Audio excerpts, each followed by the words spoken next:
Exhausted from a grueling night shift, Matthew, a single black father, was rushing down the street to make it to his second job when he suddenly heard sobbing nearby. He found an elegant, elderly woman standing soaked in the middle of a storm, clutching her coat like a lifeline. Without hesitation, Matthew stepped forward, took off his only jacket, helped her to her feet, and quietly walked her to safety. Little did he know that this simple act of kindness was about to become the turning point of his life. Because the very next morning, 3 sleek black SUVs pulled up right outside his door, carrying a message that would change everything. Before we go back, let us know where you're watching from. And subscribe, because tomorrow I've got something extra special for you. Friday morning, 8:47 a.m.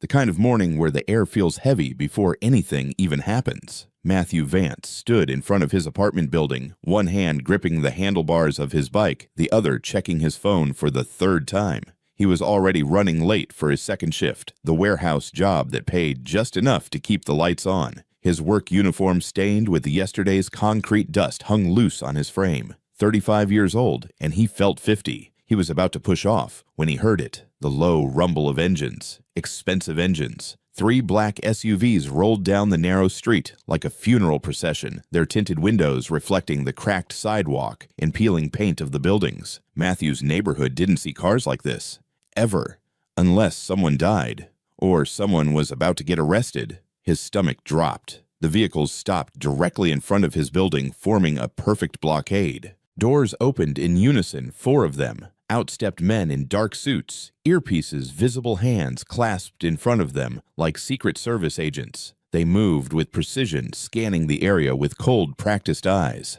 Matthew's grip tightened on his bike. His heart started hammering against his ribs. Around him, neighbors began to emerge. Mrs. Patterson from 2B cracked her door, open eyes wide. Old man Jenkins stopped sweeping his stoop. The guys who usually hung out by the corner store went silent, backing up slowly. "That's undercover," someone whispered. "They finally coming for Matthew." Another voice hissed, "I told y'all he was into something."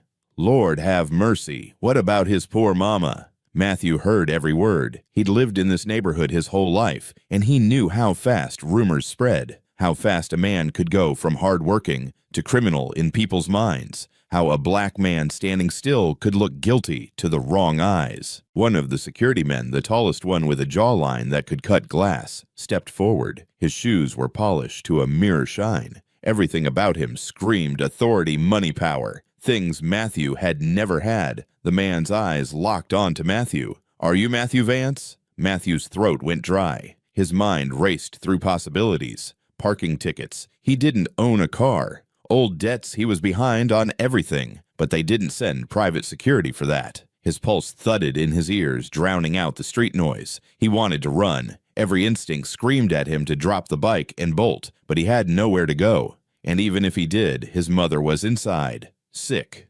helpless. "I asked you a question." The man's voice was flat, emotionless. "Are you Matthew Vance?" Matthew's hand slowly rose, palms out. It was instinct, the kind of instinct drilled into black men from childhood. "Show your hands. Don't make sudden moves. Don't give them a reason." "Yeah," Matthew said, his voice steadier than he felt. "That's me." The security team exchanged glances. The tall one stepped closer, and Matthew's heart rate spiked. He could see the outline of something under the man's jacket. Maybe a weapon, maybe just a phone. But in that moment, Matthew's imagination filled in the worst. "We need to come inside," the man said. "Inside." Matthew's voice cracked slightly. He cleared his throat, fighting to keep his composure. "Look, man, I don't know what this is about, but my mother's in there. She's sick, real sick. She's got a heart condition, and if y'all come storming in there with all this—" "Mr. Vance." Another person stepped forward, a woman this time younger, wearing a charcoal pantsuit and carrying a leather portfolio. Her expression was softer, but still unreadable. "We're not here to cause alarm. We just need a few minutes of your time." "For what?"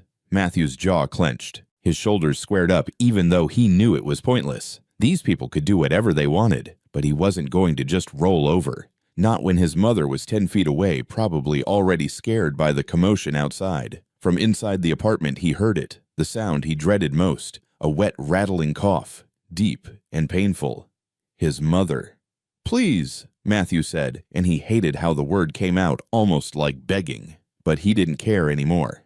"Please just, whatever this is, let me go check on her first. 5 minutes. She's 73. She's on oxygen half the day, and she gets scared easy.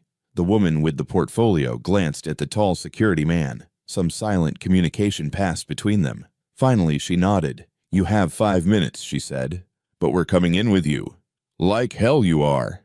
The words were out before Matthew could stop them. He saw the security team's stiffened hands moving slightly toward their jackets. But he stood his ground even as his legs trembled. "You want to talk to me, fine, but you're not going into my mama's home looking like the damn FBI. You'll give her a heart attack." The neighborhood had gone completely silent now. Even the traffic seemed to pause. Matthew could feel dozens of eyes on him, judging, waiting, expecting him to either get arrested or beat down. Maybe both. The tall security man's expression didn't change, but something flickered in his eyes. Respect, annoyance. Matthew couldn't tell. "Mr. Vance," the woman said carefully, "I understand your concern, but we have explicit instructions." "I don't care about your instructions." Matthew's voice rose, echoing off the buildings. He immediately regretted it, but the frustration was boiling over. "I work 2 jobs. 2. I leave at 6 a.m. and I don't get home until midnight most days. The only time I got with my mother is right now, these few minutes before I leave. And you're telling me I gotta let strangers in suits march into her home? For what? What did I do?" Another cough from inside, longer this time, more painful. Matthew's resolve cracked. His eyes stung, but he blinked hard. He couldn't cry. Not here. Not in front of these people. Not in front of his neighbors who were already convinced he'd done something wrong. "Please," he said again, quieter. "Just tell me what this is about. If I'm in trouble, fine. Arrest me. But let me make sure my mama's okay first. Let me call someone to check on her. She can't be alone." The woman studied him for a long moment. Then she did something unexpected. She smiled. Small, almost sad. "Mr. Vance, you're not in trouble." Matthew blinked. "What?" "You're not being arrested. We're not law enforcement." She opened the portfolio and pulled out an envelope, thick, cream-colored, expensive-looking. "We're here on behalf of Beatrice Whitmore. She sent us to find you." The name meant nothing to him. Matthew's confusion must have shown on his face. I don't know any Beatrice Whitmore." "She knows you," the woman said, "and she asked us to deliver this personally. She was very specific. We had to make sure it was you, and we had to see that you and your mother were taken care of." Matthew stared at the envelope like it might explode. Nothing about this made sense. Rich people didn't send private security to his neighborhood unless someone was getting evicted or sued. "Taken care of," he repeated slowly. Another cough, this one weaker. "I gotta go," Matthew said, already turning toward the door. "I don't know what this is, but I gotta check on my mama." "We understand," the woman said.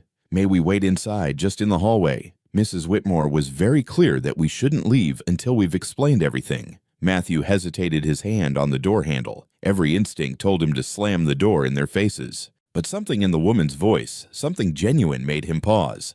"Hallway only," he said finally. "And you tell your guys to stop looking like they're about to raid the place. You're scaring people." The woman nodded to the security team, and they visibly relaxed their stances. It didn't make them look any less intimidating, but it was something. Matthew pushed open the door and led them inside. The building's hallway was dim lit by a single flickering fluorescent bulb. The walls were covered in faded floral wallpaper from the 1970s, peeling at the corners. It smelled like old cooking oil and cleaning products that never quite did their job.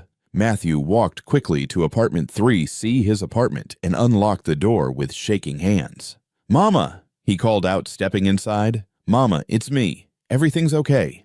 The apartment was small, just 2 bedrooms, a cramped kitchen, and a living room barely big enough for a couch and TV. But it was clean. Matthew made sure of that. Every surface wiped down, every dish put away, every piece of mail stacked neatly on the counter. His mother, Clara Vance, sat in her wheelchair by the window, an oxygen tube running to her nose. She looked so small in that chair, nothing like the strong woman who'd raised him alone after his father died. Her hands trembled as she tried to turn toward his voice, her eyes clouded with cataracts that made her squint at everything.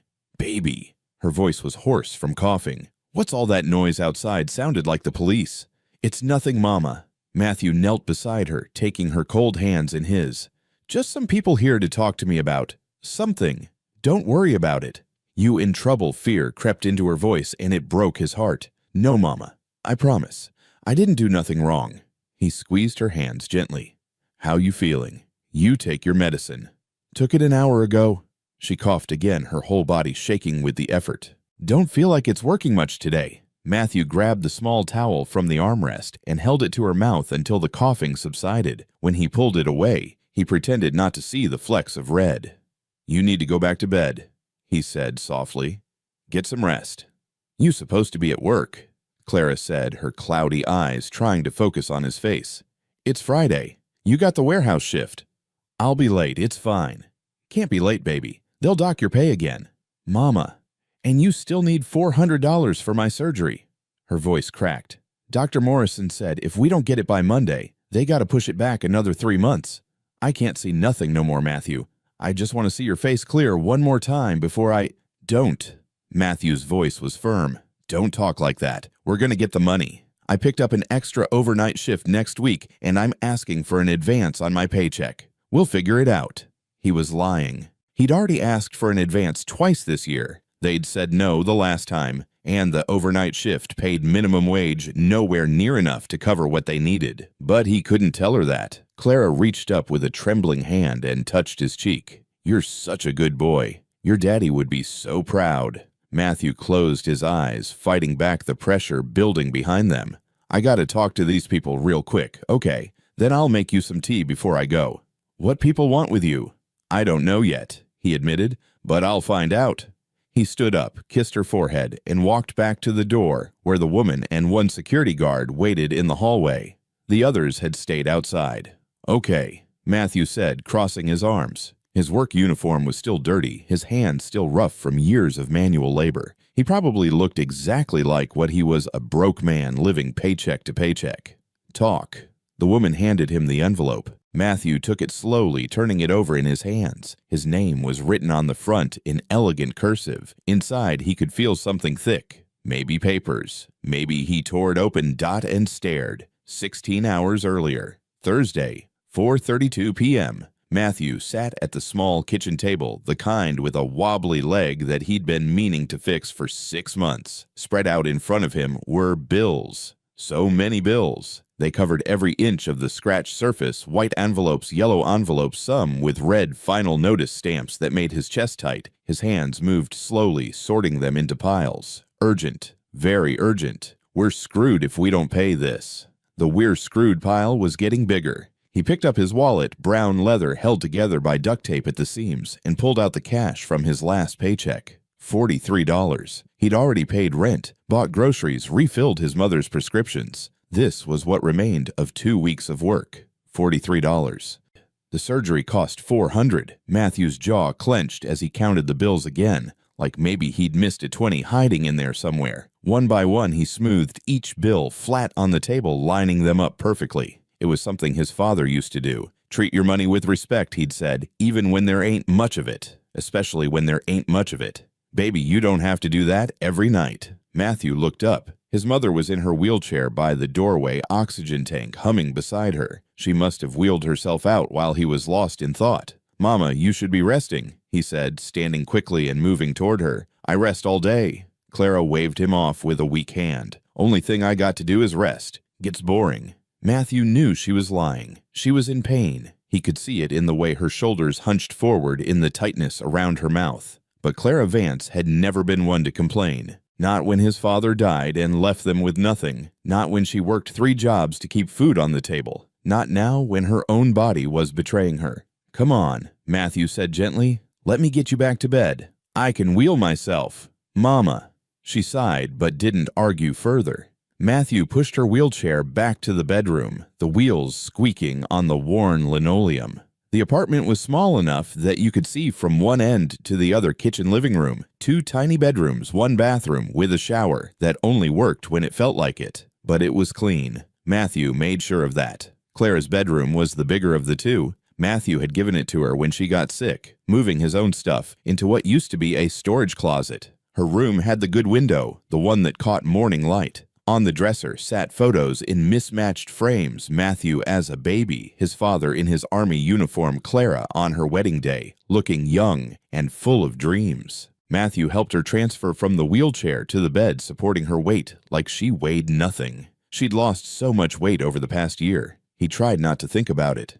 There you go. he said, adjusting the pillows behind her back. Comfortable Matthew James Vance. His mother's voice was stern, even though she was smiling. Stop fussing over me like I'm made of glass.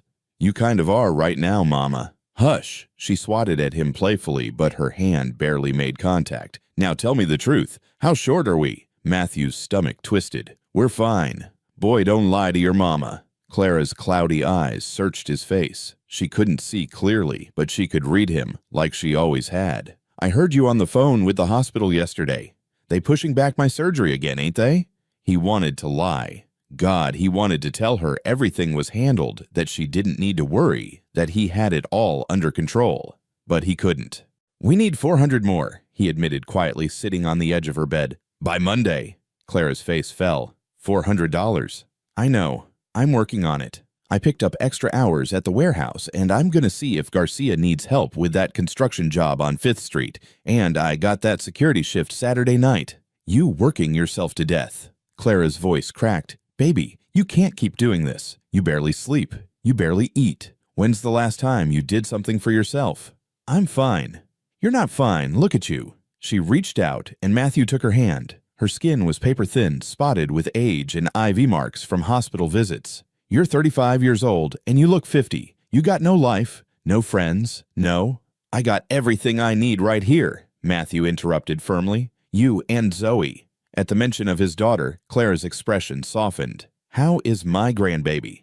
She's good, growing like a weed. Matthew pulled out his phone and showed her a photo Zoe's 6 years old gap-toothed smile hair in 2 puffs. Her mama sent this yesterday. She made honor roll again. Smart as a whip, that girl. Gets it from you. Matthew shook his head. Gets it from you, Mama. You're the one who made sure I stayed in school, made sure I studied. And you threw it all away to take care of me. The sadness in her voice was unbearable. I didn't throw anything away. Matthew's grip tightened on her hand. You raised me by yourself after Dad died. You worked 3 jobs so I could go to college. You think I'm going to let you suffer now? You think I'm going to put some degree above making sure you're okay? That architecture degree could have changed your life. You are my life, Mama. Clara's eyes filled with tears. I just wanted better for you. I wanted you to build those buildings you used to draw. Remember, you'd sit at this very table for hours, sketching and dreaming about skyscrapers and museums, and I remember. Matthew's throat felt tight. He did remembered staying up late with graph paper and pencils, designing impossible structures, imagining a future where he wore a suit instead of work boots, where his hands were soft instead of calloused, where he made enough money that his mother never had to worry about bills again. That future died the day his father had a heart attack on the job. No life insurance, no savings, just debt and a widow with a teenage son. Matthew had dropped out in his junior year, got a job at a warehouse, never looked back. Except sometimes late at night when he couldn't sleep, he'd pull out his old sketchbook from under his bed, just to remember what it felt like to dream. I'm gonna go make you some tea, Matthew said, standing up before the conversation could get heavier. You want the chamomile or the peppermint? Baby, don't change the subject. Chamomile it is. He kissed her forehead and headed for the kitchen. As he filled the kettle with water, his phone buzzed. A text message. Riverside Nursing Home. Your account is 60 days past due. Payment of $847 required by December 15th, or services will be suspended. Matthew stared at the message. $847. That was for the deposit on the assisted living facility where he'd planned to move his mother after her surgery. A place with nurses on staff, proper medical equipment, other people her age to talk to. Another dream that was slipping away. His phone buzzed again. Little Stars Daycare second notice. Zoe's tuition payment of $320 is overdue. Please remit payment to avoid enrollment cancellation. $320 for his daughter's daycare. Her mother, Shanice, was doing her best, but she was working 2 jobs too. They split costs when they could, but there was never enough to go around. Matthew set the phone down on the counter and gripped the edge of the sink. His knuckles went white. He was drowning. Slowly, quietly drowning. The kettle started to whistle. He poured the hot water over a tea bag in his mother's favorite mug, the one with "World's Best Mom" that he'd bought her 15 years ago with his first paycheck. When he brought it to her, she was trying to eat dinner. Trying being the key word. Her hands shook so badly that the spoon kept missing her mouth. Soup dribbled down her chin. Mama, let me. I can do it. Her voice was stubborn proud. Matthew watched her struggle for another minute before he gently took the spoon from her hand. "I know you can," he said softly, "but let me help anyway." She didn't protest this time, just sat there, tears rolling down her wrinkled cheeks as her son fed her like she'd once fed him. When she finished, Matthew helped her lie down, adjusted her oxygen tube, and pulled the blanket up to her chin. "Get some sleep, Mama," he whispered. "I gotta head to my night shift, but I'll be back by morning. You need anything, Mrs. Patterson next door has her key. Just bang on the wall. You coming right home after—" Clara's voice was already getting drowsy from her medication. "Yeah, Mama. Right home." Another lie. He had the warehouse shift until 2 a.m., then he'd promised to help unload a truck at Garcia's site for cash under the table. He wouldn't be home until dawn. "Love you, baby."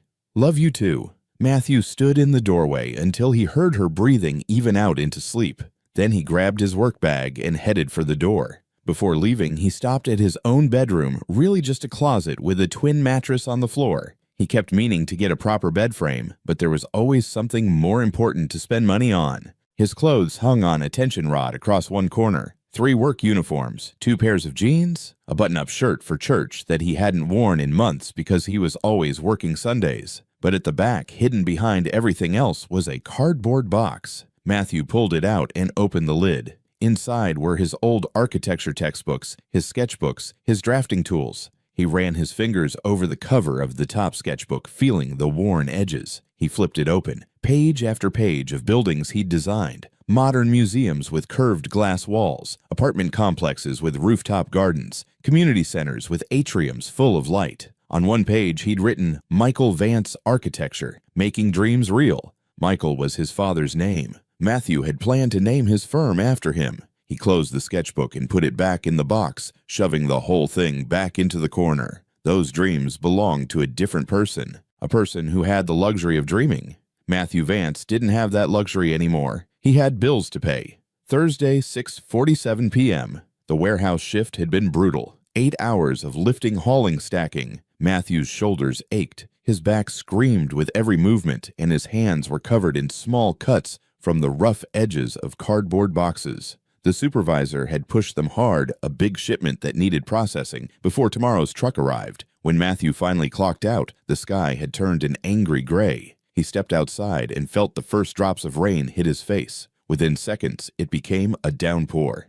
"Damn it," he muttered, pulling his thin jacket tighter. It wouldn't do much good. The jacket was old, the waterproofing long gone. But it was all he had. The bus stop was 3 blocks away. Matthew started walking head down, concrete dust from the warehouse, mixing with rain to create a grimy paste on his clothes. Other workers scattered for cover, ducking into stores, huddling under awnings. But Matthew couldn't wait it out. He had to get to the construction site by 8 p.m. Garcia paid cash, but only if you showed up on time. He was halfway to the bus stop when he saw her. An old woman stood on the corner of 5th and Madison, completely exposed to the rain. She wore a cream-colored suit Chanel, though Matthew didn't know designers. Her gray hair was styled in an elegant bun that was rapidly coming undone. She stood perfectly still, staring at something across the street with an expression Matthew couldn't quite read.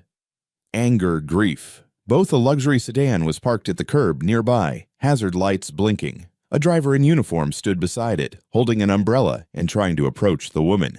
"Mrs. Whitmore, please," the driver called over the sound of rain. "You'll catch pneumonia."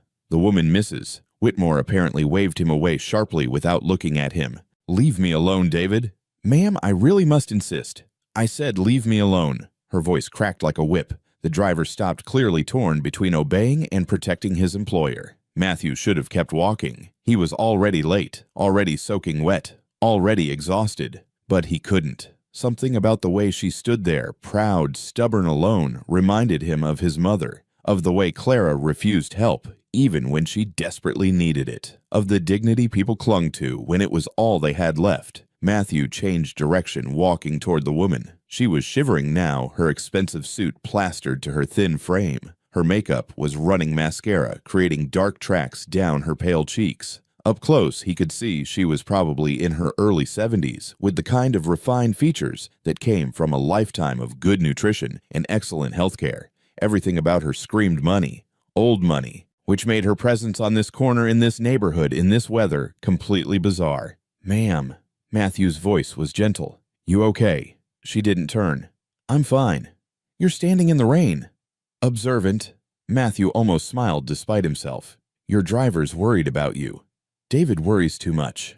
Her voice was clipped Boston accent clear, even through the emotion. "I pay him to drive, not to worry." Still, Matthew glanced at the driver, who was watching nervously. "You're getting soaked, and it's cold." "I'm aware of the weather conditions, young man." This wasn't going well. Matthew tried a different approach. "My mama's about your age," he said. "She's stubborn too. Won't let anybody help her with nothing. But sometimes—" He paused, choosing his words carefully. "Sometimes being strong means knowing when to get out of the rain."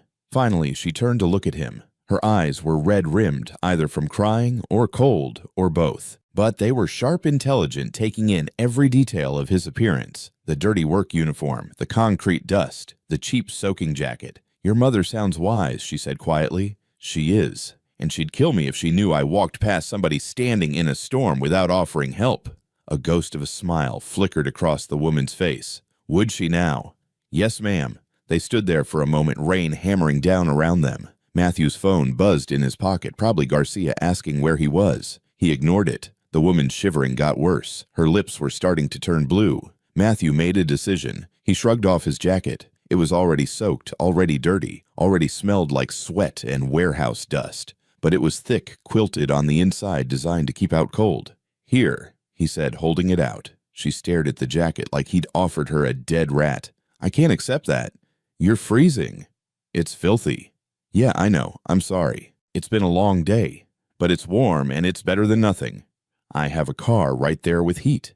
"Then why aren't you in it?" The question hung between them. The woman's face crumpled for just a second before she pulled herself together, jaw clenching with visible effort. "Because I'm angry," she said finally. "And I needed to be angry outside where I could breathe, where I didn't have to pretend everything was fine."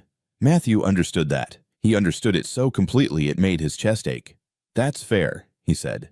"But you can be angry inside my jacket until you're ready to be angry in that heated car. Deal." She looked at the jacket again, then at his face, then back at the jacket. "It really is quite dirty," she said, but her voice had lost its edge. "Yes, ma'am. Won't argue with that. And it smells like a man who's been working since 6 a.m., yeah." Despite everything, she laughed. It was a short, surprise sound that seemed to catch her off guard. "You're very persistent. I got that from my mama, too." The woman reached out with a trembling hand and took the jacket. Matthew helped her drape it over her shoulders. It was comically large on her small frame, hanging nearly to her knees. But she stopped shivering. "Thank you," she said softly. "You're welcome, ma'am." "Beatrice." She extended her hand formally. "Beatrice Whitmore." Matthew shook it. Her hand was ice-cold, small, and delicate in his rough, calloused one. "Matthew Vance." "Well, Mr. Vance, it seems I'm in your debt." "No debt, ma'am. Just—" He shrugged. "Just couldn't walk away." Beatrice studied him for a long moment. "Where were you headed before you stopped?" "Work. Another job. Down on 17th. In this weather. Bills don't care about the weather." She nodded slowly, like that made perfect sense to her, which was strange because Matthew doubted this woman had worried about bills in her entire life. "Let me give you a ride," she said. "Oh, no, ma'am. I couldn't—" "Mr. Vance." Her voice regained some of its earlier authority. "You gave me your jacket. The least I can do is ensure you don't catch pneumonia getting to your second job." "David," she called to the driver without waiting for Matthew's response. "We're taking Mr. Vance to 17th Street. "Ma'am, I really appreciate it, but—" "Are you refusing an old woman's request?" Matthew opened his mouth to argue, then closed it. He recognized that tone. It was the same one his mother used when she'd made up her mind. "No, ma'am." "Good. Get in the car." The interior of the sedan was like entering a different world. Leather seats, soft, lighting warmth that felt like heaven after the cold rain. Matthew sat stiffly, trying not to get the seats dirty, but it was pointless. He was leaving wet marks everywhere. "I'm sorry," he said. "I'm messing up your car." "It's a car, Mr. Vance. It can be cleaned." Beatrice settled into her seat with a sigh, pulling his jacket tighter around her shoulders. "Tell David where to go." Matthew gave the address, and the car pulled smoothly into traffic. For a few minutes, neither of them spoke. The only sounds were the rain on the roof and the quiet hum of the engine. "You said you have 2 jobs," Beatrice said finally. "Yes, ma'am. Warehouse during the day, construction, or security at night. Depends on what's available." That's quite a schedule. It's necessary. Because of your mother. Matthew tensed. How'd you... You mentioned her. Twice. She's sick. He didn't want to talk about it. Didn't want to explain his life to this stranger in her designer suit and luxury car. But something about Beatrice's expression, genuinely curious, not pitying, made him answer. Heart problems. And her eyes. She needs surgery. Cataracts. That's treatable. If you can afford it. Ah. Beatrice looked out the window. So you work yourself to exhaustion to pay for her care. It wasn't a question. She raised me alone after my dad died, Matthew said quietly. Worked 3 jobs so I could stay in school. Never complained. Never asked for anything. Now it's my turn. You have siblings? No, ma'am. Just me. And your mother's husband, your father, died when I was 17. Heart attack. He was working construction, pushing himself too hard because we needed the money. Matthew's jaw clenched. I'm not going to let that happen to my mama. I'm not going to let her suffer because I can't come up with enough money. Beatrice was quiet for a long moment. I had a son, she said finally. Michael. He was an architect. Was. Past tense. I'm sorry, Matthew said. He died 2 years ago. Car accident. Drunk driver ran a red light. Her voice was steady, but Matthew could hear the pain underneath. He was brilliant, talented. He designed buildings that made people stop and stare. He was going to change skylines, leave a legacy. I'm sure he did, ma'am, even if he didn't finish everything he wanted. Beatrice looked at him sharply. You sound like you understand. Matthew hesitated. He didn't usually talk about this, but something about this strange moment sitting in a luxury car with a grieving stranger, both of them soaked and exhausted, made him honest. I was studying architecture, he admitted, before I dropped out. Why did you drop out? My dad died. No insurance, lot of debt. My mama couldn't work 3 jobs forever, so I got a job, helped pay bills, never went back. Do you regret it? Every day. The words came out before Matthew could stop them. But I'd do it again, because she's my mother, and she deserves to be taken care of. Beatrice reached over and patted his hand. Her touch was gentle, almost motherly. My son would have liked you, she said softly. The car slowed, pulling up to the construction site. Matthew could see Garcia waiting under a tarp, checking his watch. This is me, Matthew said, reaching for the door handle. Thank you for the ride, ma'am, and I hope you feel better. Whatever made you angry. Mr. Vance, wait. Beatrice held up a hand. My jacket. You'll need it. Keep it. You need it more than I do right now. I can't. Please. Matthew smiled. It's warm. And maybe when you're angry inside that heated house of yours, you can remember that sometimes the best thing to do is ask for help, even from strangers with dirty jackets. Before she could argue, he opened the door and stepped back into the rain. Thursday, 7:15 p.m. Actually, Matthew hadn't gotten in that car. That was how it could have gone, how it should have gone, if Beatrice Whitmore was the type of woman who let things happen easily. But she wasn't. What really happened was this. When Matthew offered the jacket, Beatrice took it with trembling hands. But then David, the driver, made a crucial mistake. He stepped forward again with the umbrella. Mrs. Whitmore, we really must get you home. I told you to leave me alone. The sharpness in her voice made David freeze. Then, quieter, laced with something broken, I'm not ready to go home. The driver looked helplessly at Matthew as if this stranger could somehow fix what months of employment hadn't taught him, that Beatrice Whitmore, when grieving, could not be reasoned with. Ma'am, Matthew said carefully, it's getting worse. The rain was indeed intensifying, wind picking up. At least let him drive you somewhere warm. I want to walk. In this storm? Yes. She looked at Matthew with red eyes. My house is 12 blocks away. I want to walk those 12 blocks and feel something other than... She trailed off, jaw working. Other than nothing.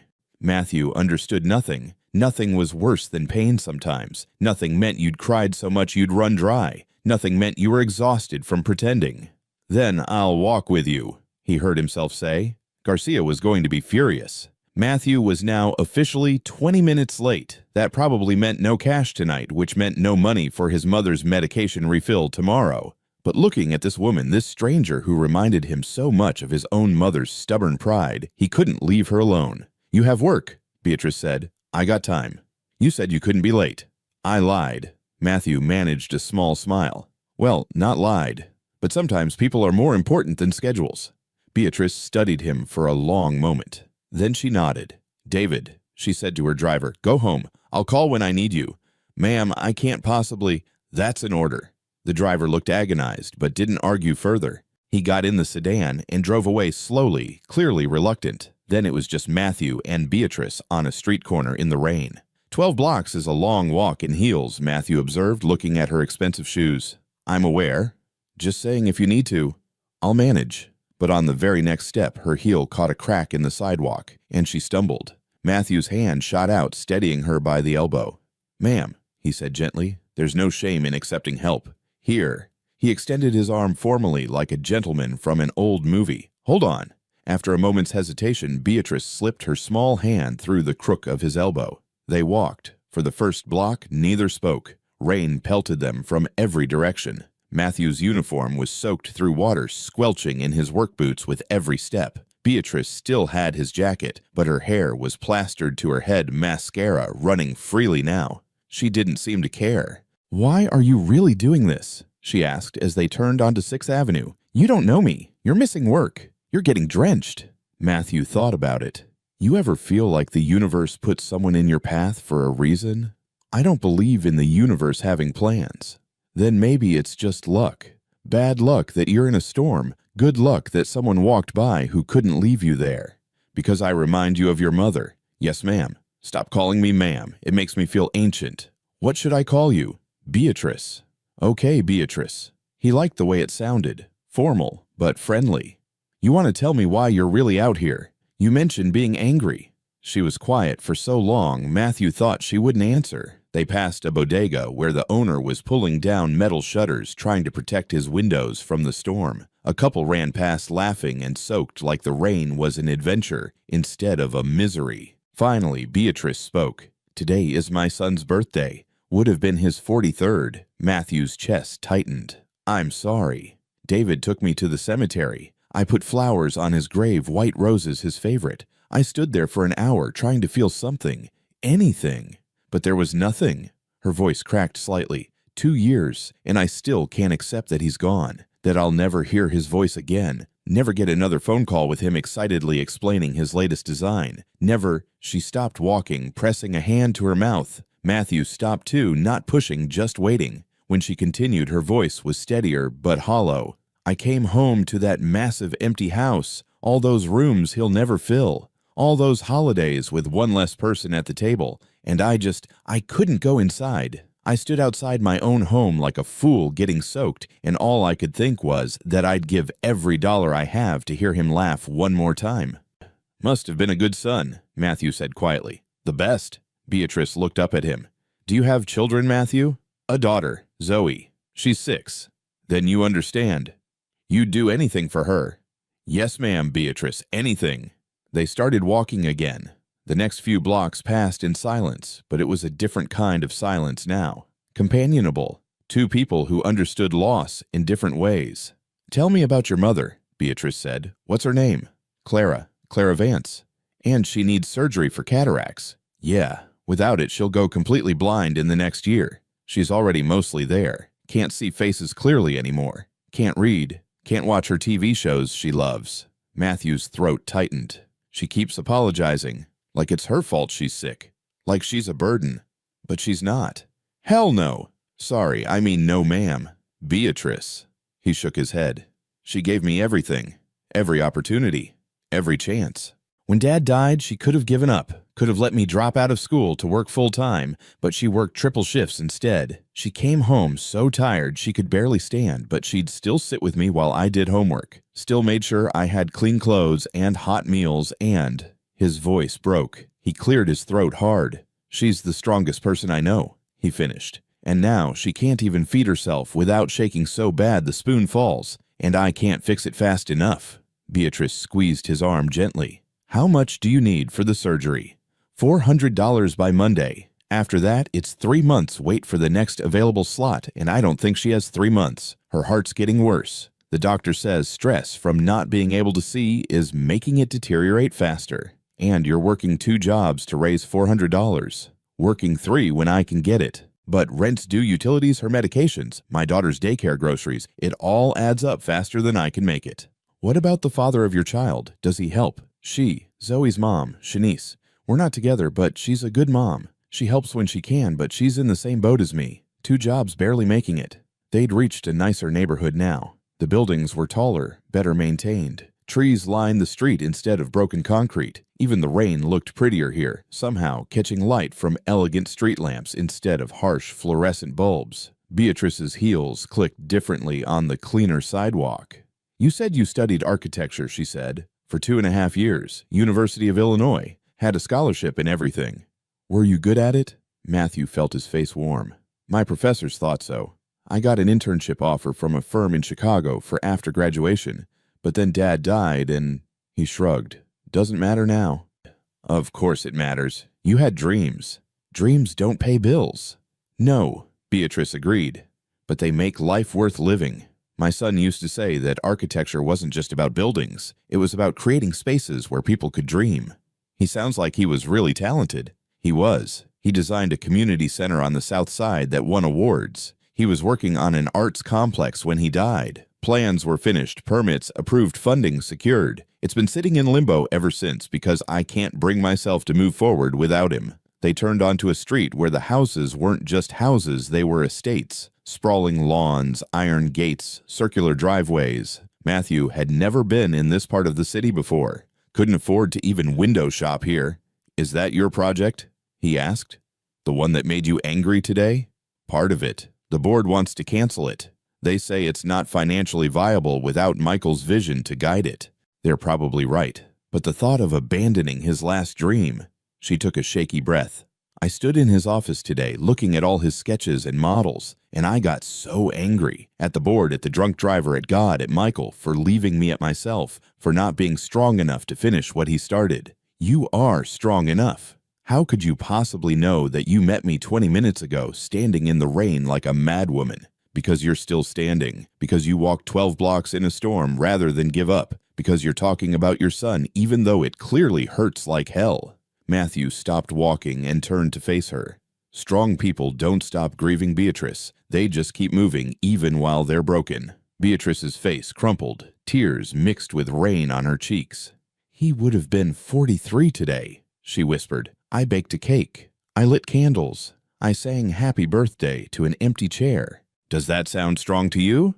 "Yes," Matthew said simply. "That sounds like a mother who loves her son. Nothing stronger than that." They'd reached the final block. At the end stood a mansion that looked like something from a movie. 3 stories, white columns, perfectly manicured hedges, visible even in the dark and rain. Lights glowed in tall windows. Matthew whistled low. "That's your house." "Unfortunately?" "Why, unfortunately, it's beautiful." "It's empty." Beatrice's voice was flat. 12,000 square feet of empty rooms and memories. I rattle around in there like a ghost haunting my own life. They approached the front steps, wide marble stairs leading to double doors that probably cost more than Matthew made in 5 years. Beatrice released his arm and turned to face him. Her makeup was completely ruined, now hair hanging in wet strands. The expensive suit was plastered to her thin frame.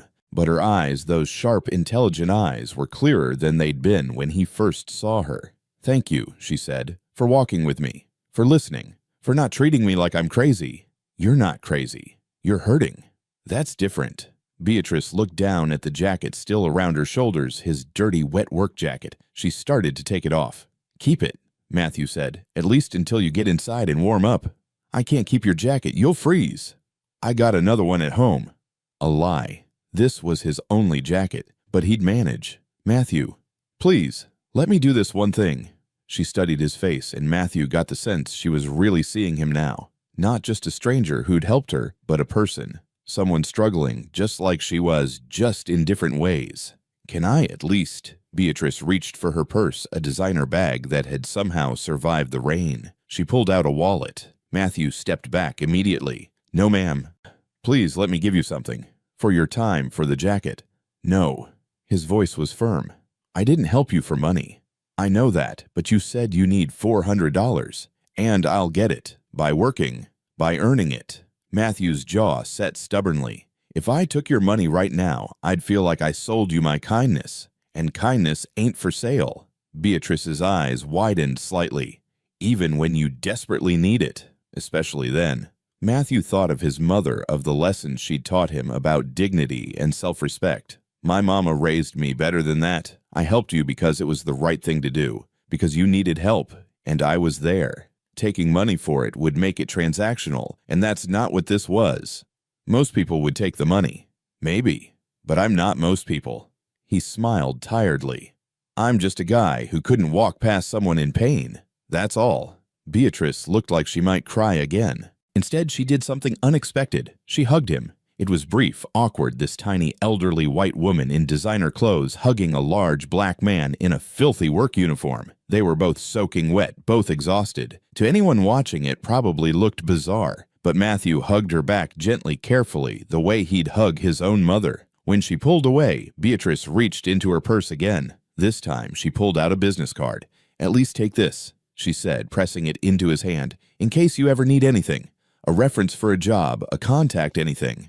Matthew looked at the card. Heavy cardstock, embossed lettering, Beatrice Whitmore, CEO, Whitmore Enterprises. There was a phone number and an address for an office building downtown.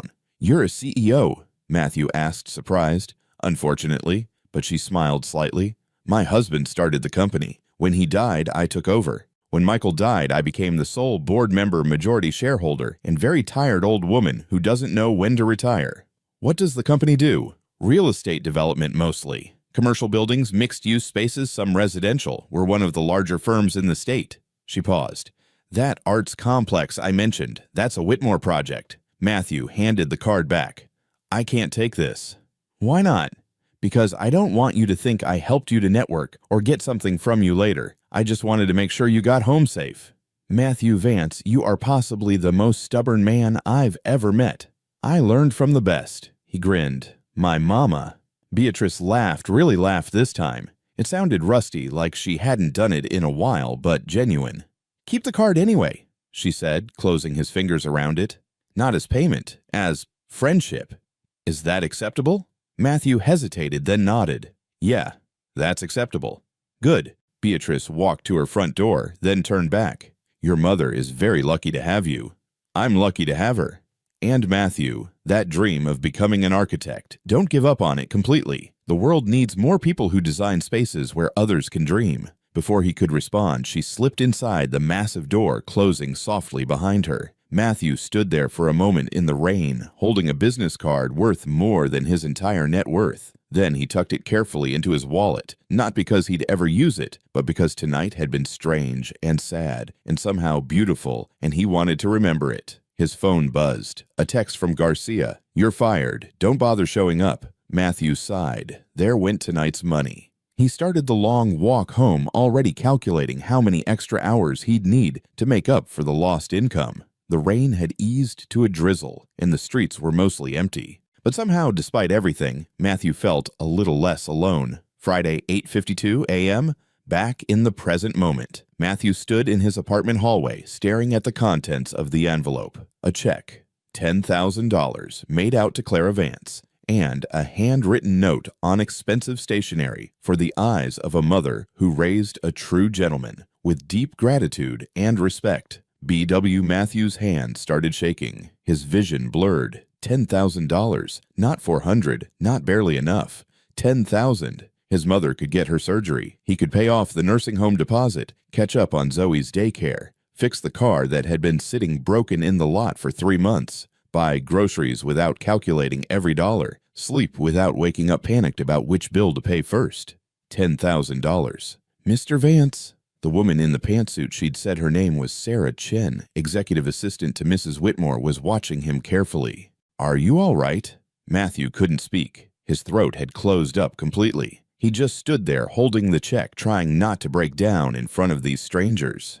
"Baby," his mother's voice called from the bedroom. "Baby, who's there? Why are you still home?"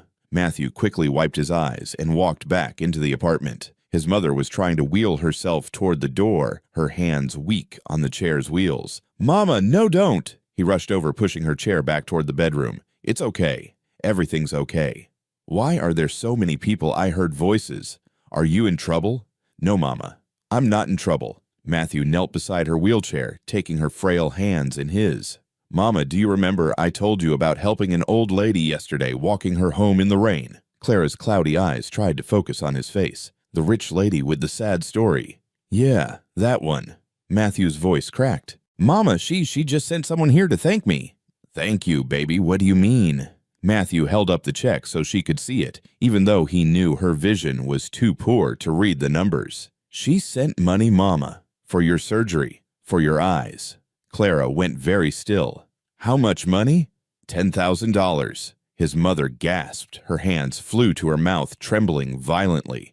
10,000, Matthew, that's not possible. People don't just give away that kind of money. She did. Matthew was crying now, not even trying to hide it. She wrote a note, said it's for the mother who raised a gentleman. Mama, she's paying for your surgery, all of it, and then some. Clara started sobbing, deep, painful sobs that shook her whole body. Matthew moved from his knees to sit on the edge of her bed, pulling her into his arms. She felt so small, so fragile, but her grip on his shirt was fierce. Thank you, Jesus, she kept whispering. Thank you, thank you, thank you. Sarah Chen appeared in the doorway, her expression soft. Mrs. Vance, I'm Sarah Chen. I work for Mrs. Whitmore. May I come in? Clara pulled back from Matthew, trying to compose herself, wiping uselessly at her tears. Yes, of course. I'm sorry, I'm just... Don't apologize, ma'am. Sarah entered the room, her expensive heels clicking softly on the worn floor. Despite the luxury of her appearance, there was genuine warmth in her eyes. Mrs. Whitmore wanted me to tell you something personally. She pulled out her phone and read from a message. Please tell Clara Vance that her son restored my faith in humanity at a moment when I had none left. Tell her that she did a remarkable job raising him. Tell her that the world needs more Matthews, and we're all grateful she gave us one. Clara's tears started fresh. Tell her, I don't know what to say. Tell her. She knows, Sarah said gently. But there's more. Matthew looked up sharply. More. Sarah nodded to someone in the hallway. Another person entered, a professional-looking woman in scrubs carrying a medical bag. This is Elena Rodriguez, Sarah explained. She's a registered nurse. Starting today, she'll be visiting daily to help care for Mrs. Vance. Medical care, basic, needs monitoring her condition, all covered by Mrs. Whitmore. Wait, what? Matthew stood up. No, that's too much. The money for the surgery is already... Mrs. Whitmore was very clear, Sarah interrupted firmly. She doesn't want you to worry about your mother's care. She wants you free to focus on other things. What other things? Sarah smiled. We'll get to that. But first, Mrs. Vance, the nurse will stay with you this morning while we speak with your son. Is that acceptable? Clara looked overwhelmed but nodded. Yes, of course. Elena immediately moved to Clara's side, her manner professional but kind. Hello, Mrs. Vance. Why don't we start by checking your vitals and making sure you're comfortable? Matthew watched the interaction, his mind reeling. This was too much. Way too much. He'd walked an old lady home in the rain. That was it. That was all he'd done. Mr. Vance, Sarah said, can we speak in the other room? Matthew followed her numbly to the living room. The security team had left, replaced by just Sarah and one guard who stood respectfully by the door. I need to give this back, Matthew said, immediately holding out the check. I can't accept it. Mrs. Whitmore anticipated you'd say that. Then she knows I can't take this much money. It's not right. Why not? Because I didn't earn it. I walked her 12 blocks. That's all I did. That's not worth $10,000. Sarah tilted her head, studying him. Mrs. Whitmore disagrees. She says you gave her something she hasn't felt in 2 years, hope. How much is hope worth, Mr. Vance? That's not... I can't. Matthew ran a hand over his face, frustrated. Look, I appreciate what she's trying to do, but I helped her because it was right, not because I wanted money. If I take this, it makes everything transactional. It makes me a man who accepted help when he needed it, Sarah suggested gently. There's no shame in that. There is when I take advantage of someone's grief. You're not taking advantage of anything. Mrs. Whitmore is an extremely intelligent businesswoman. Trust me, she doesn't part with money unless she wants to, and she wants to help you. Sarah paused. But if the money really bothers you that much, think of it as helping your mother. Clara deserves this surgery, doesn't she? That hit hard. Matthew's resistance wavered. Of course she does. Then let someone help her. Let Mrs. Whitmore honor your kindness by taking care of the woman who taught you to be kind. Matthew looked at the check again. His mother's name in elegant script. $10,000 that could change everything. But it felt wrong. It felt like he was selling something that shouldn't have a price. I need to think about it, he said finally. That's fair. Sarah pulled out a folder from her bag. "While you think Mrs. Whitmore asked me to discuss something else with you." "What else could there possibly be?" Sarah opened the folder and pulled out several documents. "Architectural drawings, detailed professional beautiful. Do you recognize these?" she asked. Matthew leaned closer. They were plans for a modern structure with clean lines, lots of glass open spaces. It was gorgeous. Exactly the kind of design he used to dream about. "No," he said. "What is it?" "The Michael Whitmore Arts and Community Center. Mrs. Whitmore's son was designing it when he died. The project has been stalled for 2 years because no one could quite capture his vision to complete it."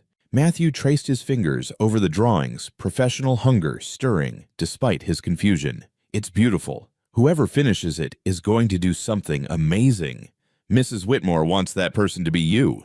Matthew's head snapped up. "What?" "She looked into your background last night, found out you were 2.5 years into an architecture degree before you had to leave, found out you had a 3.8 GPA and multiple professors who wrote glowing recommendations." Sarah pulled out more papers. "She's offering you a position as project coordinator for the Arts Center. You'd work directly with the lead architect, oversee construction, contribute to final design decisions, full salary benefits, and—" "Stop." Matthew held up his hand. "Just stop.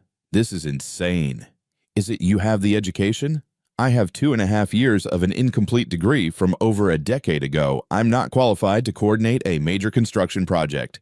Mrs. Whitmore believes you are. And honestly, your practical experience might be more valuable than another degree. You've worked construction warehouse security. You understand how buildings actually function from the ground up. That's rare in architects fresh out of school." Matthew shook his head, backing away. No, I can't.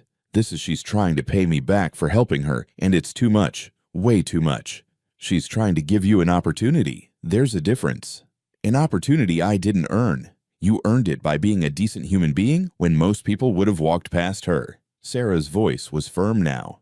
"You earned it by having the skills and knowledge. You earned it by caring about your mother enough to sacrifice your own dreams. Matthew, you've been earning this for 15 years. You just didn't know it. It was too much. All of it. The money, the job offer, the nurse for his mother, the hope that maybe, just maybe, his life could be something other than endless work and worry." "I need air," Matthew said, moving toward the door. "Mr. Vance, I need to think." He didn't mean to shout, but the walls were closing in. "Please, just give me some time." Sarah nodded slowly. "The offer stands. Take all the time you need. Here's my card. Call me when you're ready to talk." Matthew took the card, another expensive piece of card stock, joining Beatrice's in his wallet, and practically fled the apartment. He made it 3 blocks before he had to stop leaning against a building trying to breathe. His phone rang. "Garcia." "Yeah," Matthew answered. "You coming in today or what? I got another guy lined up, but he's not as good as you." "I thought I was fired." "Yeah, well, I was pissed. You still want the work?" Matthew almost laughed. 12 hours ago, losing this job would have been devastating. Now he was supposedly being offered a position at a major development company, a salary with benefits, a chance to finish what he'd started all those years ago. It felt like a dream. Or a trap. Or both. "Can I let you know this afternoon?" Matthew asked. "Fine, but I need an answer by 3. "You'll have it." Matthew hung up and started walking. No destination, just movement. His mind spun in circles, trying to process everything. $10,000. A job. A chance to be an architect again. All because he'd walked an old lady home in the rain. His phone buzzed. A text from an unknown number. "Mr. Vance, this is Beatrice Whitmore. I apologize for the overwhelming morning. I tend to be efficient to a fault. I'm having lunch at Marcello's at 1 p.m. Would you join me? I'd like to explain properly. No pressure. Just conversation." B.W. Matthews stared at the message. He should say no. Should give back the money, decline the job, go back to his normal life where things made sense. But normal meant working himself to death. Normal meant watching his mother slowly go blind. Normal meant giving up on every dream he'd ever had. Maybe it was time to stop being normal. He typed a response. "I'll be there. Friday 1:00 p.m., Marcello's restaurant." Matthew had never been to a place like this. The hostess had looked him up and down when he arrived, still in his work uniform, still smelling like warehouse dust with barely concealed disdain. But when he'd mentioned Beatrice Whitmore's name, her expression had transformed instantly into professional warmth. "Of course, Mr. Vance, right this way." The restaurant was all white tablecloths, crystal glasses, and soft classical music. Other diners wore suits and designer dresses. Matthew felt like he'd walked onto a movie set where he definitely didn't belong. Beatrice sat at a corner table wearing a different expensive suit, navy blue this time, and reading something on a tablet. When she looked up and saw him, her face broke into a genuine smile. "Matthew, thank you for coming." "I almost didn't," he admitted, sitting down carefully. The chair probably cost more than his rent. "I wouldn't have blamed you. I came on rather strong this morning." She set the tablet aside. "How is your mother?" "Still crying." "Happy crying, but still." Matthew's throat tightened. She can't believe someone would do all this for her. "Then we have something in common. I couldn't believe someone would give a stranger their only jacket in a rainstorm." Beatrice folded her hands on the table. "Matthew, I need you to understand something. What I'm offering isn't charity. It's not even repayment. It's recognition." "Of what?" "Of potential being wasted, of talent going unrecognized, of a good man being ground down by a system that doesn't value goodness." A waiter appeared, poured water, took their orders. Matthew ordered the cheapest thing on the menu, still $28 for a sandwich. Beatrice ordered absently, clearly not caring about the food. When the waiter left, she continued. "My son Michael was a lot like you," she said quietly. "Brilliant kind, always putting others first. He volunteered at community centers, designed low-income housing. Pro bono, used his privilege to lift others up. When he died, I was devastated, but I was also angry. Angry that the world lost someone so rare while drunk drivers and corrupt businessmen kept thriving." "I'm sorry," Matthew said. "Don't be sorry. Let me finish." Beatrice's eyes were intense. "Last night, standing in that rain, I was ready to give up. On the Arts Center, on Michael's legacy, on everything. I thought maybe the universe was telling me to let go.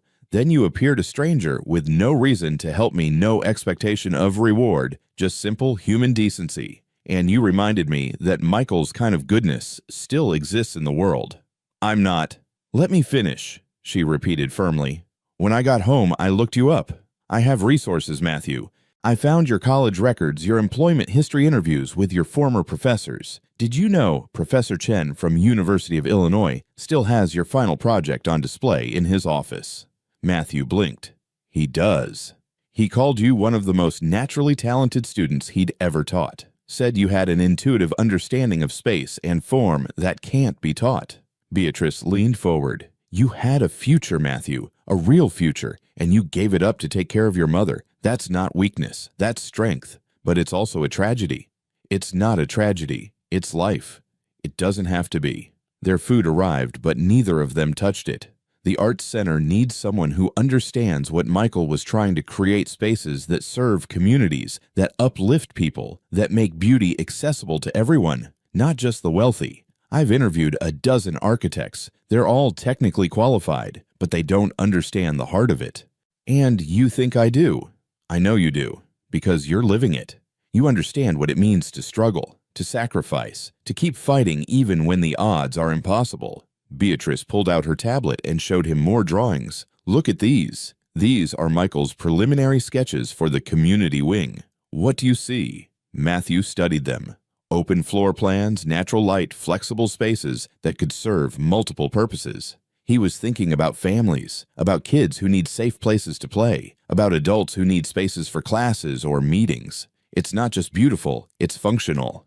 "Exactly." Beatrice's voice filled with emotion. "You got it immediately. The last architect I showed these to said the community wing was wasted square footage that should be converted to luxury condos." Matthew felt anger flare. "That completely misses the point." "Yes, it does, but you didn't, because you're the kind of person this building is meant to serve." She pulled up another document. "This is the formal job offer. Project coordinator for the Michael Whitmore Arts and Community Center. Salary is $85,000 annually, full benefits, education stipend if you want to complete your degree and the opportunity to actually use your training. $85,000. Matthew's warehouse job paid $32,000. His night security job paid maybe another $15,000 if he was lucky. That's more than twice what I make now. It's market rate for the position, actually slightly below, but we can negotiate." "Beatrice, I can't. Before you say no, let me tell you what happens if you decline." Her voice was matter of fact. "The board will vote to cancel the project next month. Michael's vision dies." The community that would have benefited loses out, and I'll probably sell the company and retire because I won't have the heart to keep fighting. That wasn't fair. You're putting this on me. I'm being honest with you.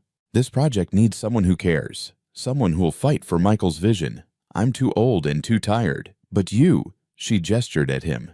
You're young enough to see it through, skilled enough to do it right, and kind enough to care about the people it'll serve.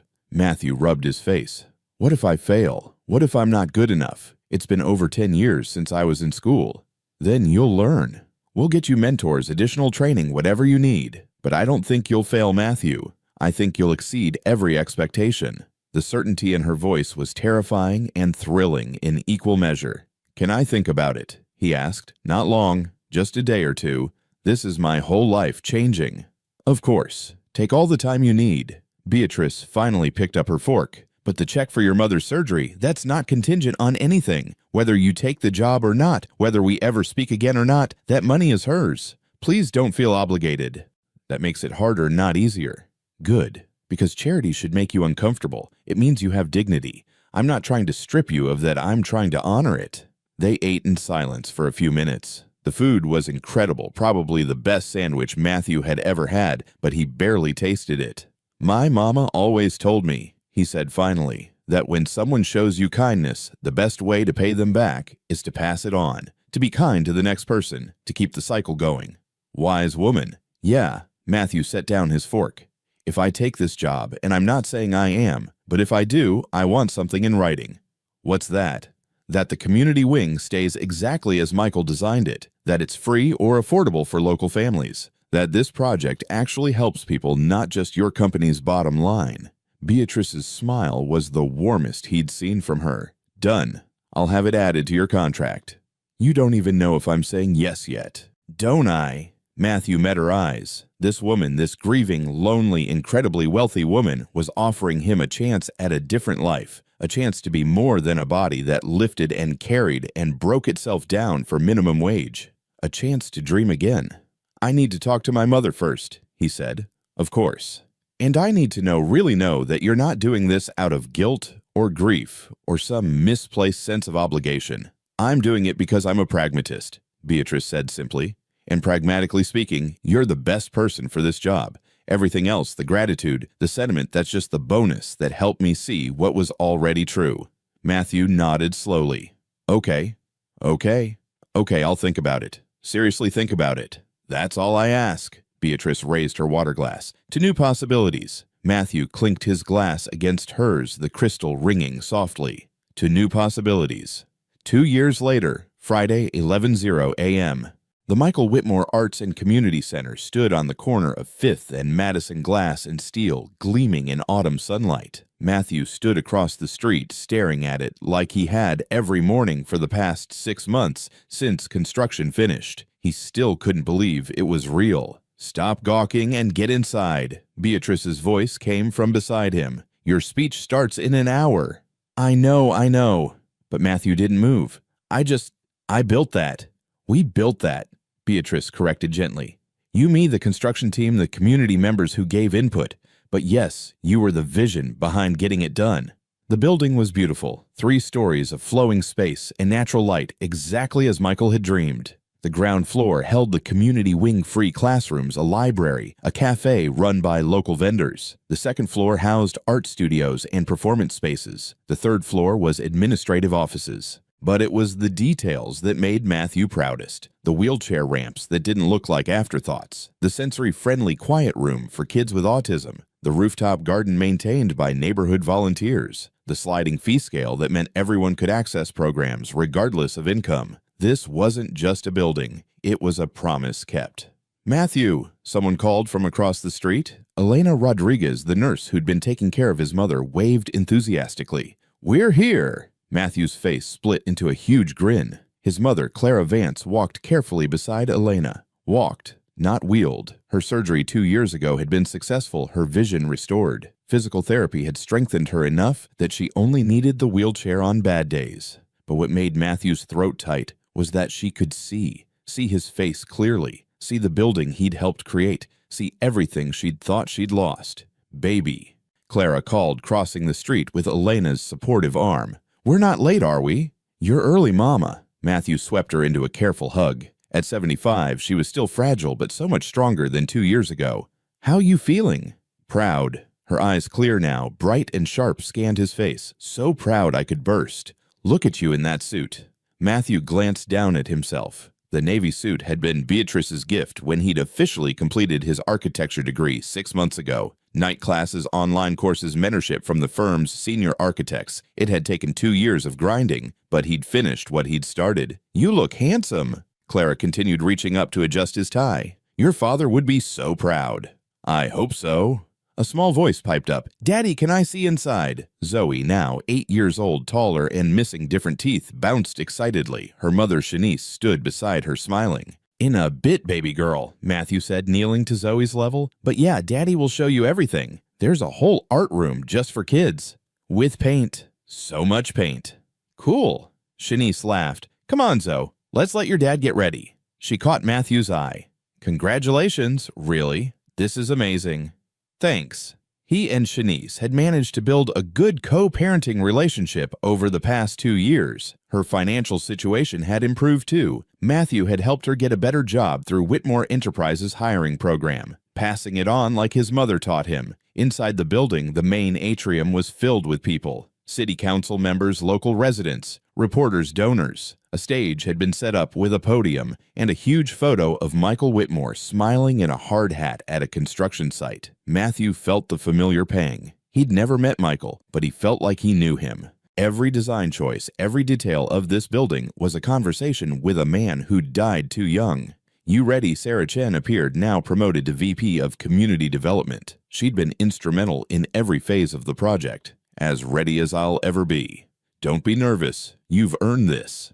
Had he? Some days, Matthew still felt like an imposter, like someone would realize he was just a warehouse worker playing dress-up as an architect. But then, he'd look at the building, at the kids using the playground, at the seniors taking art classes, at the teenagers studying in the library, and he'd remember why it mattered. The ceremony began. The mayor spoke. Beatrice spoke, her voice strong despite the emotion when she talked about Michael. Several community members shared how the center had already impacted their lives. Then it was Matthew's turn. He walked to the podium, looking out at the crowd, his mother in the front row beaming, Zoe making silly faces to make him laugh, Beatrice nodding encouragement. 2 years ago, Matthew began, his voice echoing through the atrium. I was working 2 jobs and had given up on my dreams. I thought that was just how life worked, that some people get to build things, and some people just work to survive. I thought I was in the second category permanently. He paused, gathering his thoughts. Then I met a woman standing in a rainstorm, and everything changed. Not because of money or opportunity, though those came later, but because someone saw potential in me that I'd stopped seeing in myself.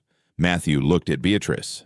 Mrs. Whitmore didn't just give me a job, she gave me back my dream. And then she trusted me with her son's dream. That's a responsibility I don't take lightly. He gestured to the building around them.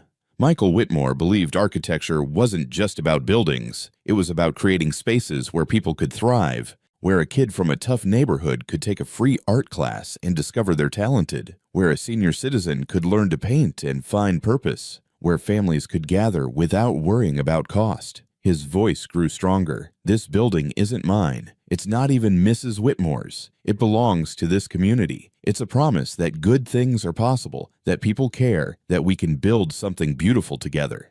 Matthew's eyes found his mother's. My mama taught me that we're never too poor to be kind. That dignity matters more than dollars. That strength isn't about never falling down. It's about getting back up and keeping going. His voice cracked slightly. This building stands because of those lessons, because kindness matters, because investing in people pays dividends no spreadsheet can measure. He took a breath. So thank you.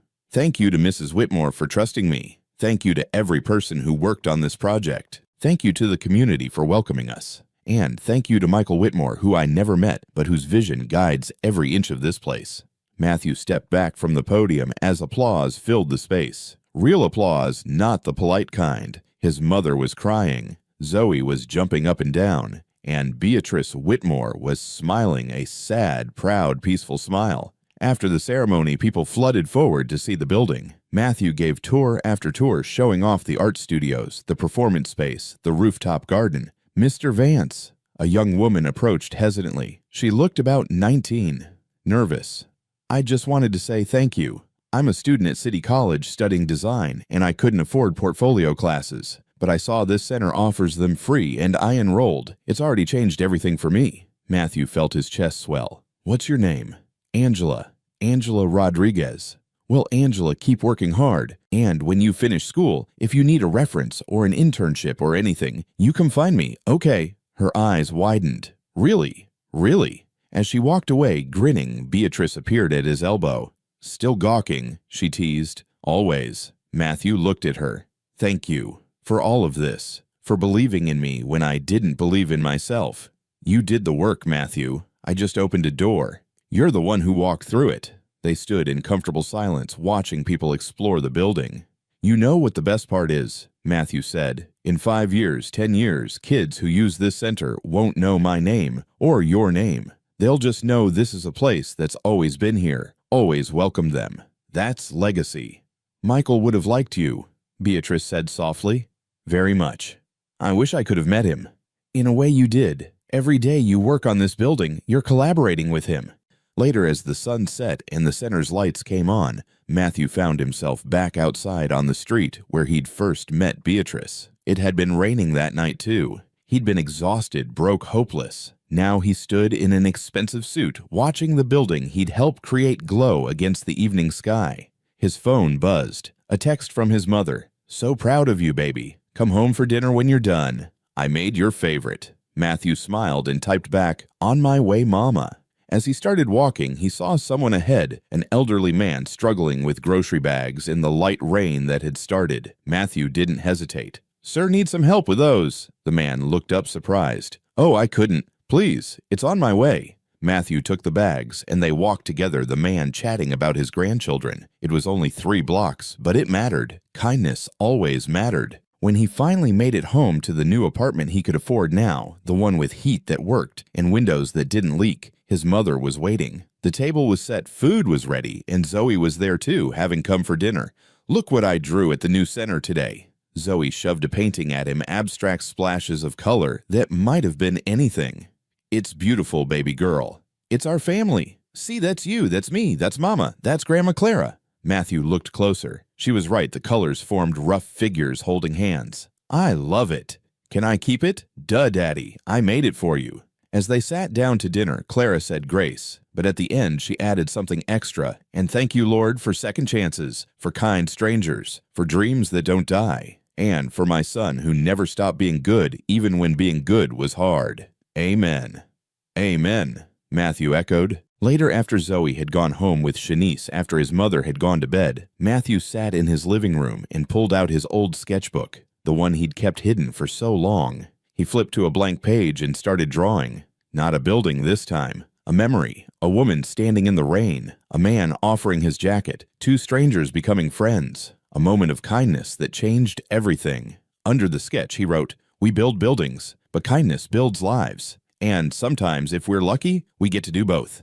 Matthew closed the sketchbook and smiled. He was lucky indeed. 5 years later, the security guard at the Michael Whitmore Arts and Community Center was new. Young guy, maybe 25, conscientious, but clearly nervous about doing a good job. Matthew Vance, now senior architect at Whitmore Enterprises, showed his ID at the entrance during a late evening visit to check on some renovation plans. Mr. Vance. Sorry, sir, I didn't recognize you.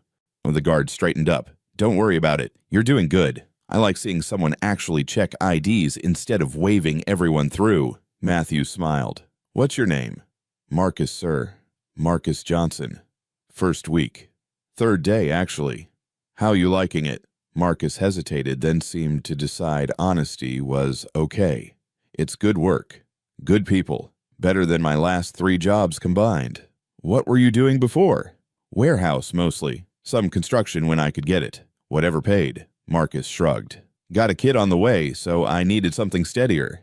Mrs. Chen in HR took a chance on me, even though I don't got much experience. Matthew felt something familiar stir in his chest. He'd heard this story before. He'd lived this story. Congratulations on the baby, he said. Boy or girl. Girl, due in March. Daughters are something special. Matthew thought of Zoe, now 13, and already talking about architecture school. They keep you humble. Marcus laughed. That's what everyone keeps telling me. As Matthew headed toward the elevator, he paused and turned back. Hey, Marcus, you said you did warehouse and construction? Yes, sir. You know anything about building systems, HVAC, electrical, that kind of thing?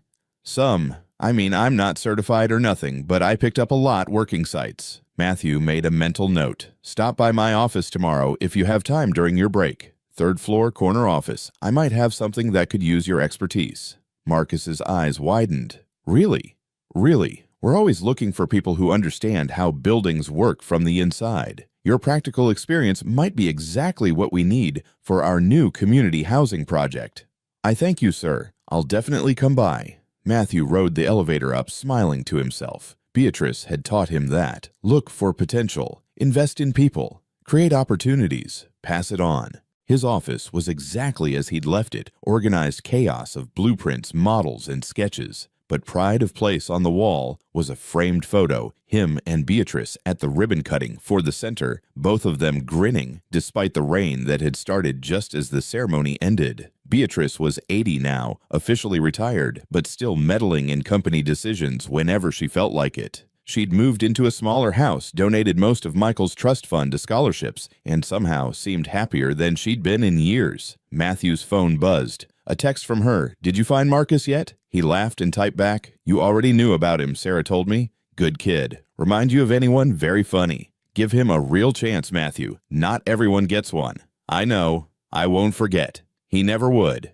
Every person he hired, every opportunity he created, every time he stopped to help someone struggling, it was all rooted in that night standing in the rain, offering a jacket he couldn't afford to lose. Matthew pulled up the plans for the new project, affordable housing, with community spaces designed to serve families like his own used to be. Families where parents worked multiple jobs and kids needed safe places to dream. His mother's voice echoed in his head, we're never too poor to be kind. And Beatrice's addition, we're never too successful to remember where we came from. Matthew picked up his pencil and got to work. Outside, the rain started again, a soft, steady drizzle. But inside the Michael Whitmore Arts and Community Center, the lights stayed bright, welcoming anyone who needed shelter, beauty, hope. Buildings stood, but kindness endured. And sometimes, if you were very lucky, you got to do both. Join us to share meaningful stories by hitting the like and subscribe buttons. Don't forget to turn on the notification bell to start your day with profound lessons and heartfelt empathy.